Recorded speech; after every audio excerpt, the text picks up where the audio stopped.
राधे राधे मित्रों, चैत्र मास के शुक्ल पक्ष की नवमी को मनाया जाता है राम नवमी का त्योहार। दोस्तों, इस दिन हमारे भगवान श्री रामचंद्र जी का जन्म हुआ था और रामचंद्र जी के जन्म के पर्व को यानी कि राम नवमी को पूरे भारत में बहुत श्रद्धा और हर्षोल्लास के साथ मनाया जाता है। इस दिन भगवान श्री राम के भक्त उपवास रख करके उनका गुणगान करते हैं और इस दिन के उपवास से व्यक्ति को मोक्ष की प्राप्ति होती है और जीवन में सभी प्रकार की सुख समृद्धि आती है। दोस्तों, रामनवमी के दिन से ही 6 अप्रैल से समाप्त हो जाएगी और रामनवमी के दिन भक्त पवित्र नदियों में स्नान करके पुण्य की प्राप्ति भी करते हैं। इस पावन अवसर पर रामचरितमानस को पढ़ना बहुत ही शुभकारी माना जाता है। दोस्तों, राम नवमी के दिन पूजन का सबसे शुभ मुहूर्त होगा 11:56 से दोपहर के 12:47 का। तो इस मुहूर्त में पूजन कीजिए, निश्चय ही बहुत ही शुभ फलों की प्राप्ति होगी। रामनवमी का पूजन हमें कैसे करना चाहिए? तो रामनवमी का पूजन करने के लिए सबसे पहले स्नान करके स्वच्छ वस्त्र धारण करें और पूजा स्थल पर सभी प्रकार की पूजन सामग्रियों को लेकर के बैठ जाइए।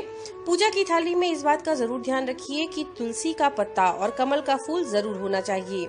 इसके बाद राम लला की मूर्ति को माला और फूलों से सजा करके पालने में झुलाइए। इसके बाद भगवान श्री राम का और बाकी के सभी देवी देवताओं का षोडशोपचार विधि से पूजन करना चाहिए। इसके साथ ही साथ रामायण का पाठ तथा राम रक्षा स्तोत्र का पाठ भी इस दिन जरूर करना चाहिए। भगवान श्री राम को खीर, फल और अन्य प्रसाद भी चढ़ाने चाहिए। पूजा करने के बाद घर के सबसे छोटी कन्या जो भी हो उसके माथे पर तिलक लगाना चाहिए और भगवान श्री राम की आरती उतारनी चाहिए। तो इस प्रकार से रामनवमी के दिन भगवान श्री राम का आपको पूजन करना चाहिए। दोस्तों, रामनवमी के दिन भगवान श्री राम का पूरे विधि विधान के साथ पूजन करने के पश्चात आपको एक पेपर लेना है और उस पेपर में कम से कम 108 बार लाल पेन से राम नाम लिख करके उसका पूजन करना है। इसके बाद इदम विष्णु मंत्र बोलते हुए घी, तिल व खीर से हवन करके भगवान श्री राम का पूजन करें ताकि सभी मनोवांछित कामनाएं पूरी हो सकें। दोस्तों, आनंद रामायणम के अनुसार भगवान श्री राम का नाम जप करने की अपेक्षा 100 गुना अधिक पुण्य राम नाम लिखने से मिलता है और ऐसी मान्यता है कि लाल रंग की स्याही से भगवान श्री राम का नाम लिखने से हनुमान जी प्रसन्न होते हैं और इससे शनि, राहु और केतु जैसे अशुभ ग्रहों के प्रकोप से राहत मिलती है।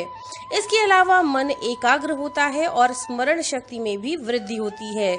शास्त्रों के अनुसार संसार में राम नाम से बढ़कर के कुछ भी नहीं है। इसके हर अक्षर में सुख की प्राप्ति है। रा के उच्चारण करने से सभी पाप बाहर निकल जाते हैं और माँ के उच्चारण से कपाट बंद हो जाते हैं, जिससे पाप फिर से मन में प्रवेश नहीं कर सकता। जिस प्रकार पत्थर पर राम नाम लिखने से पत्थर नहीं डूबते, ठीक उसी प्रकार मनुष्य भी इस भवसागर से पार हो जाता है। ऐसा कहा गया है कि राम नाम कलि अभिमत दाता, अर्थात इस कलयुग में केवल राम नाम ही समस्त मनोकामनाओं को पूरा करने वाला है। तो रामनवमी के दिन भगवान श्री राम का पूरे विधि विधान के साथ पूजन करने के पश्चात ये एक काम आप जरूर कीजिए। हम आशा करते हैं ये जानकारी आपके लिए उपयोगी होगी। नमो नारायण।